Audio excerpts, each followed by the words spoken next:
بسم الله الرحمن الرحیم. ملګرو دا پوښتنه کړې ده چې هغه څوک چې هغه غریب وي، یعنی د نصاب په مقدار باندې د سره مال نه وي، نصاب 2.5 تولې سپین زر دي د هغې قیمت، یعنی دومره مقدار باندې د سره مال نه وي، لیکن د سره یو داسې موبایل وي چې هغه د نصاب د مقدار نه زیات قیمت ولري، یعنی یو قیمتي موبایل سیټ د سره موجود ده. نو آیا دغه قیمتي سیټ موبایل په لرلو سره دا سړی به مالدار حسابولی شي او که نه؟ یعنی مستحق د زکات اخیستلو دی او که نه؟ دته زکات ورکول جواز لري او که نه لري؟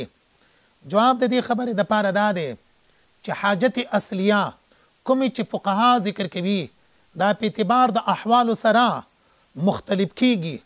موجوده دور کې د زیاتو مصروفیاتو په وجه باندې او زیات مصروفیاتو مد نظر ساتلو په وجه باندې د ټلیفون ځان سره ساتل، د ټلیفون ضرورت دا د حاجت اصلیه نه څوک ایستلی نشي. یعنی فقهای کرام مفتیان حضرات فرمایي چې د ټلیفون دا سیټ او د ټلیفون ځان سره ساتل دا یو حاجت اصلیه ده، د دې نه څوک سترګې نشي پټولی. لہذا هر هغه چا سره چې نور مال ورسره نه وي، صرف یو قیمتي موبایل ورسره وي او د هغه قیمت د نصاب نه ډیر وي، په دې سره دغه سړی غني مالدار نشي حسابولی او داسې سړي ته د غربت په وجه باندې زکات اخیستل، زکات ورکول جواز لري.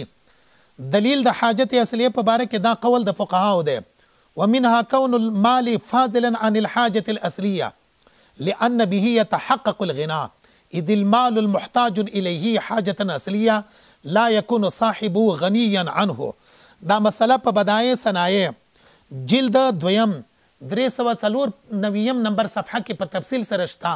لنډه دا دی چې د قیمتي موبایل په لرلو سره یو سړی مالدار نشي ګرځېدلی چې صاحب النصاب نه وي.